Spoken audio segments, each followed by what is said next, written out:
पार्थाय प्रतिबोधितां भगवता नारायणेन स्वयं व्यासेन ग्रथितां पुराणमुनिना मध्ये महाभारतम् अद्वैतामृतवर्षिणीं भगवतीम् अष्टादशाध्यायिनीम् अम्ब त्वामनुसन्दधामि भगवद्गीते भवद्वेषिणीम्।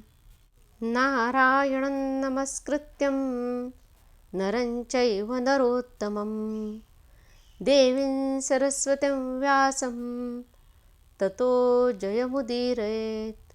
श्रोता वक्ता श्रीराम समर्थ, जय जय रघुवीर समर्थ। भगवद गीता भक्ति और ज्ञान का मेल है। यह मेल संसार से त्रस्त मनुष्य को शांति देने वाला है। भक्ति और ज्ञान का ये संयोग निष्काम कर्तव्यों का आचरण करने में हमारी मदद करता है। भगवद गीता के आरंभ में ध्यान मंत्र के तौर पर एक श्लोक आता है। सर्वोपनिषदो गावो दोग्धा गोपालनंदनः पार्थो वत्स सुधीर्भोक्ता दुग्धं गीतामृतम महत्। सब उपनिषद यदि गाय के रूप में मानी गई तो श्री कृष्ण जो गोपाल नंदन है वह इस गो माता का दोहन करता है। अर्जुन जैसा बुद्धिमान मानो उसका वत्स यानी गाय का बछड़ा है जो उस गाय का गीता रूपी अमृत सेवन करता है। अर्जुन जैसा बुद्धिमान श्रोता ही गीतामृत का लाभार्थी हो सकता है। इसलिए आप सभी श्रोताओं को मेरा आदरपूर्वक प्रणाम। ऐसा कहा गया है कि अनेक शास्त्रं बहुवेदितव्यम् अल्पश्च कालो बहवश्च विघ्नः यत् सारभूतं तदुपासितव्यम् हंसो यथा क्षीरविवाम्बुमध्यात्। ऐसे तो पढ़ने के लिए कई शास्त्र है, बहुत कुछ जानने के जैसा है, पर समय कम है और बाधाएं अनेक हैं। ऐसे में हम क्या करें? यत् सारभूतं तदुपासितव्यम्, जो सार है सबका उसकी ही उपासना करनी चाहिए, वही पढ़ना चाहिए। हंसो यथा क्षीर विवाम्बु मध्यात्, जैसे हंस पानी में से दूध अलग करता है उसी तरह उन शास्त्रों का सार समझ लेना चाहिए। भारतीय तत्वज्ञान में प्रस्थानत्रयी महत्वपूर्ण मानी जाती है। उपनिषद, ब्रह्मसूत्र और भगवद गीता ये तीन ग्रंथ प्रस्थानत्रय कहलाते हैं। इसमें से उपनिषद श्रुति प्रस्थान है क्योंकि वे वेदों से यानी श्रुति से उत्पन्न हुए हैं। भगवद गीता स्मृति प्रस्थान है और ब्रह्मसूत्र न्याय प्रस्थान है। ब्रह्म विद्या या अध्यात्म विद्या प्राप्त करने के लिए ये तीन प्रमुख ग्रंथ है। इस मनुष्य जन्म से प्रस्थान करने से पूर्व यह प्रस्थानत्रय पढ़ना अनिवार्य है जो हमारे मुक्ति का कारण हो सकती है। चार वेद हम सभी जानते हैं, ऋग्वेद, यजुर्वेद, सामवेद और अथर्ववेद। इन चारों वेदों का सार, इसलिए इसे वेदांत कहा जाता है। वेदांत का दूसरा नाम है उपनिषद। पहले हम उपनिषद शब्द का अर्थ समझ लेते हैं। उपनिषद शब्द के तीन भाग है, उप, नि, सद। उप का अर्थ है निकट, सद का अर्थ है बैठना और नि का अर्थ है पूरे दिल से, निश्चय पूर्वक, दृढ़ता पूर्वक या विनम्रता पूर्वक। दूसरे शब्दों में उपनिषद का अर्थ है विधि पूर्वक अपने गुरु के पास जाना और आत्मविद्या सीखने के लिए समर्पण के साथ बैठना। श्री शंकराचार्य ने बताया है कि उपनिषद ब्रह्म विद्या है जो अज्ञान का नाश करती है। उपनिषद जो वेदों का सार है उनमें ब्रह्मसूत्र निहित है। इन उपनिषदों का सार भगवद गीता है। इसलिए भगवद गीता के हर अध्याय की समाप्ति में श्रीमद् भगवद गीतासु उपनिषत्सु ब्रह्म विद्यायाम योग शास्त्रे श्री कृष्णार्जुन संवादे ऐसा लिखा होता है।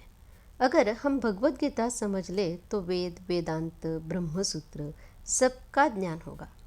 भगवद गीता के संस्कृत श्लोक बहुत ही सरल है, समझने में आसान है। एक बार शब्दों का विग्रह करना समझ लिया तो याद करने में भी आसानी होगी। फिर भी प्रश्न यह उठता है कि सही मायने में भगवत गीता की विषय वस्तु क्या है। ऐसे तो गीता में संपूर्ण जीवन का ज्ञान भरा पड़ा है। हर व्यक्ति अपने जीवन शैली के अनुसार उसका उपयोग कर सकता है। अगर एक वाक्य में कहा जाए तो कोहम, मैं कौन हूँ, इस प्रश्न का उत्तर अहम ब्रह्मास्मि, मैं स्वयं ही ब्रह्म हूँ, यहाँ तक का जो मार्गक्रमण है वो है भगवत गीता। हम अगर खुद को समझ ले तो हमारे सगे संबंधियों को समझने में हमें आसानी होगी। हमारे भीतर परिवर्तन आएगा। ये परिवर्तन होगा हमारी विचार प्रणाली में, जिससे हम आसान भाषा में थॉट प्रोसेस कहते हैं। एक नाट्यकर्मी का उदाहरण हम यहाँ ले सकते हैं। नाटक में अपनी भूमिका निभाते समय उस नाट्यकर्मी का व्यवहार अलग होता है। जो स्क्रिप्ट में लिखा है, जो भूमिका उसे निभानी है, उसमें वह पूरी तरीके से घुल मिल जाता है। नाटक खत्म होने के बाद वह अपने निजी जीवन में आ जाता है। नाटक हो या सिनेमा, उस किरदार में अगर उसे बहुत दुख झेलना पड़ा तो भी वह उस भावना को अपने अंदर प्रवेश नहीं करने देता। उसका रोल खत्म होते ही वह सब कुछ त्याग देता है। हमारा जीवन भी एक नाटक है जिसका स्क्रिप्ट पहले ही लिखा गया है। अगर भगवत गीता को दिग्दर्शक के रूप में रखा तो ये नाटक अद्भुत होगा। मैंने खुद इसका अनुभव किया है, इसलिए कहने की जरूरत कर रही हूँ। भगवत गीता हमारे लिए मुक्ति का द्वार खोलती है। अहम त्वाम सर्व पापेभ्यो मोक्षयिष्यामि मा शुच, यह कहकर भगवान श्री कृष्ण स्वयं इस बात की पुष्टि करते हैं। मैं तुम्हें सभी पापों से मुक्ति दिलाऊंगा, तू चिंता मत कर। लेकिन इसके लिए क्या करना होगा? सर्वधर्मान परित्यज्य मामेकम शरणं व्रज। यहाँ पे सर्वधर्मान परित्यज्य ऐसा कहा गया है। अभी धर्म यानी क्या? धर्म में ध्रुव धर ये धातु आता है। धार्यते अनेन इति धर्म, ये धर्म की व्याख्या बताई गई है। धारण करना यानी हमारा कल्याण जिसमें होगा, ऐसे विचार और कृति को हमारे अंदर समाये रखना, दृढ़तापूर्वक उसका अनुचरण करना यानी धर्म। आजकल डिवोर्स के केसेस अक्सर सुनने में आते हैं। ये क्यों हो रहा है? क्योंकि अच्छे संस्कारों की धारणा कम होती जा रही है। बदलती जीवन शैली के अनुसार पति पत्नी अपने कर्तव्यों का पालन करना सीख ले तो सुख शांति के साथ दिन बिता सकते हैं। हमारी तो धारणा ही गलत है। मैं और मेरा, इसके आगे हम सोच भी नहीं पाते। भगवान तो कहते हैं सर्वधर्मान परित्यज्य, मतलब यह मेरा धर्म है, यह मेरा कर्तव्य है। ये भावना भी अगर मन में रही तो हम जो कार्य करते हैं उसमें अहम आएगा। इसलिए भगवान कहते हैं कि सब कुछ मेरे ऊपर छोड़कर मेरे शरण में आ जा। शरणागति, अनन्यता, प्रपन्नता, इन शब्दों को गीता में अनेक बार दोहराया गया है। इसे दोहराना तो आसान है, पर इसे प्रयोग में लाना उतना ही कठिन है। इसके लिए गीता का संदेश समझना चाहिए। भगवत गीता पर अगणित टीकाएं अथवा भाष्य है। शंकराचार्य से लेकर लोकमान्य बाल गंगाधर तिलक तक लगभग सभी भाषाओं के विद्वानों ने गीता पर भाष्य किया है। मराठी में ज्ञानेश्वरी जैसे ग्रंथ की उपलब्धि है, जो कि सभी ग्रंथों में शीर्षस्थ मानी जाती है। गीता वर्तमान युग में भी उतनी ही नाविन्यपूर्ण एवं स्फूर्तिदात्री है जितनी कि महाभारत में थी। गीता के संदेश का प्रभाव केवल विद्वत चर्चा का विषय नहीं है। गीता का संदेश समस्त मानव जाति का पुनरुज्जीवन करता आ रहा है। स्वामी विवेकानंद जी से लेकर हमारे पंतप्रधान नरेंद्र जी मोदी तक लगभग सभी शीर्षस्थ नेता गीता से प्रभावित है। योगी अरविंद घोष कहते हैं कि भगवत गीता भारतीय आध्यात्मिकता का परिपक्व तथा सुमधुर फल है। मानवीय श्रम, जीवन और कर्म की महिमा का उपदेश अपनी अधिकार वाणी से देकर सच्चे अध्यात्म का सनातन संदेश गीता दे रही है, जो कि आधुनिक काल के ध्येयवाद के लिए आवश्यक है। आज हम आकाशिक रिकॉर्ड की बात करते हैं, पूर्व जन्म के बारे में जानना चाहते हैं। अगर गीता का एक भी श्लोक समझ में आ जाए और उसे जीवन में उतारने का प्रयास करें तो ये सब करने की जरूरत नहीं पड़ेगी, क्योंकि यह साक्षात श्री कृष्ण की वाणी है। आज हम सभी अर्जुन के स्थान पर है। हम में से कोई धृतराष्ट्र की भूमिका में है तो कोई संजय की भूमिका में हो सकता है। संजय एक सारथी था जिसके हाथ में रथ के लगाम तो थे, पर उसे कहाँ ले जाना है ये उसके हाथ में नहीं था। राजा की आज्ञा उसे माननी पड़ती थी।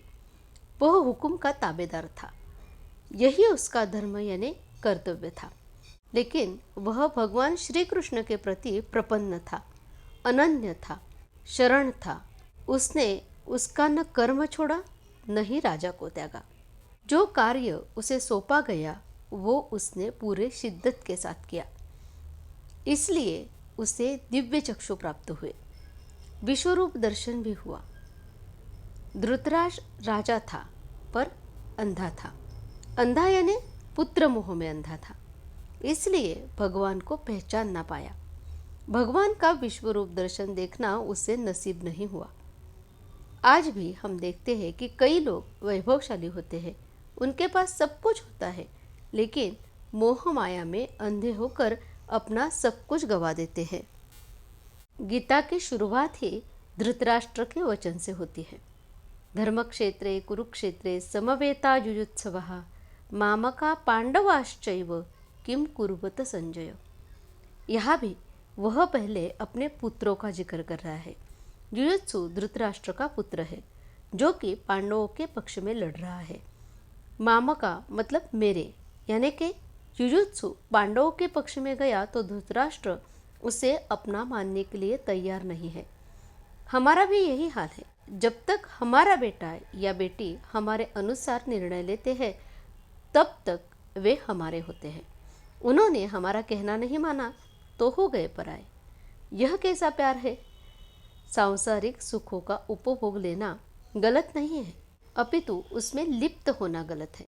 यही भगवान श्री कृष्ण कई तरीके से समझाते हैं। गीता में 700 श्लोक है। कुरुक्षेत्र में इतने सब योद्धा अगर युद्ध के स्थिति में खड़े हैं तो श्री कृष्ण को यह गीता कहने का अवसर कैसे मिला? तो यहाँ ये समझना जरूरी है कि व्यास जी महाभारत की कथा बता रहे हैं और गणेश जी लिख रहे हैं। ये संहिता लिखते समय यह संभव हो सकता है, लेकिन संहिता के अनुसार जब महाभारत हो रहा था तो जिसकी प्रेरणा से व्यास जी ने महाभारत कथन किया वह स्वयं भगवान श्री कृष्ण के रूप में थे, जिनके लिए कुछ भी असंभव नहीं था। जिस प्रकार जयद्रथ के वध के समय उनके आज्ञा से कालचक्र चला, बस उसी तरह काल कुछ देर के लिए रुक गया था। इसका अनुभव हम निजी जीवन में भी ले सकते हैं। अगर हम मोबाइल पे कुछ देख रहे हैं या टीवी की मनपसंद सीरियल देख रहे हैं तो उसे देखते समय मानो हमारा वक्त थम जाता है। थोड़ी देर के लिए हम सब कुछ भूल जाते हैं। बस इसे ही मोह माया कहते हैं। श्री कृष्ण ने ऐसी लीला रची कि बाकी योद्धा उसकी माया के जाल में स्तब्ध हो गए और अर्जुन अपने कर्तव्यों से मुकर रहा था। उसे भगवान श्री कृष्ण ने बोध पर लाया। अर्जुन की स्थिति मतलब हम जैसे सामान्य प्रापंचिक लोगों की स्थिति है। संकट जब सामने आता है तो हमारे हाथ पांव लटपटाते हैं। उसका सामना करने के बजाय हम भागने की सोचते हैं, या सब कुछ होते हुए भी एक दिन अपना सब कुछ खो जाएगा, इस डर में हम जीते हैं। ये डर हमें हमेशा सताता है।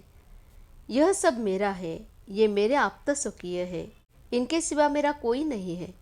इस भ्रम में पूरा जीवन चला जाता है। अपने सामने अपने गुरुजन, भाई, इन सब को देख के अर्जुन की स्थिति भी ऐसी ही हुई थी।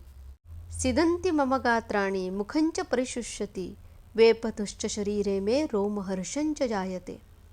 इन स्वजनों को देखकर मेरे हाथ पांव कांप रहे हैं, अंग शिथिल हो रहा है, मुख भी सूख रहा है तथा शरीर पर रोंगटे खड़े हुए हैं। आज ऐसी स्थिति हमारी हो गई तो प्रत्यक्ष भगवान हमारे सामने तो प्रकट नहीं हो सकते, लेकिन उनकी वाणी यानी भगवत गीता हमें संवार सकती है। गीता के अभ्यास से हमारा जीवन इस तरह बदल जाएगा कि हमारे बुद्धि पे, हमारे शरीर पे, सब पे उस परमात्मा का कंट्रोल है। पर ये सब संभव तभी होगा जब हम में शरणागति होगी, हम पूरी तरह से भगवान को शरण होंगे। कोई भी प्राणी बिना कर्म के एक क्षण भी नहीं रह सकता। खाना पीना, सोना, बात करना, चलना, सांस लेना, देखना, सुनना, कुछ न करना, ये भी एक कर्म ही है। ये सब हर दिन चलता रहता है।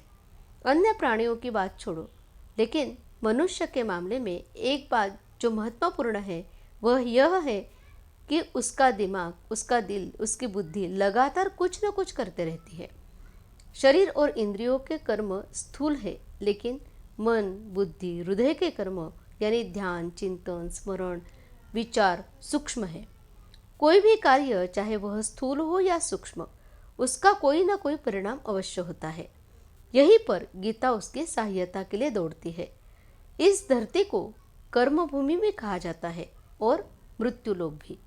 प्रत्येक प्राणी के लिए कर्म करना और मृत्यु का सामना करना अपरिहार्य है, इससे कोई बच नहीं सकता।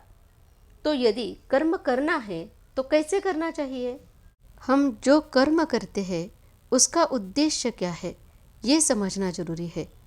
गीता कहती है कि कर्म निष्काम हो, यानी फलाशा रहित हो। क्या आज हम ऐसा कर्म कर सकते हैं? नहीं, यही सही जवाब है। पर यह असंभव भी नहीं है। गीता के अध्ययन से हम निष्काम कर्म की ओर बढ़ सकते हैं। कैसे? मेरे जैसे यूट्यूबर की बात अगर करें तो स्क्रिप्ट लिखने से लेकर एडिटिंग तक एक वीडियो बनाने में कम से कम 5 से 15 दिन लग सकते हैं। रोज कम से कम 6-7 घंटे बैठकर काम करना पड़ता है। इतनी मेहनत के बाद लाइक, कमेंट नहीं आए, व्यूज़ नहीं मिले, सब्सक्राइबर नहीं बढ़े तो कोई भी निराश हो सकता है।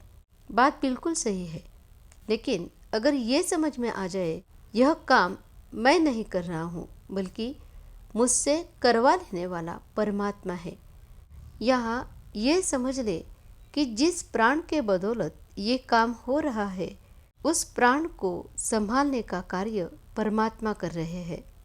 परमेश्वर की कृपा से मैं लिख रहा हूँ। मेरी बुद्धि, ताकत, कला, जो कुछ आज मुझ में है वो उसकी देन है।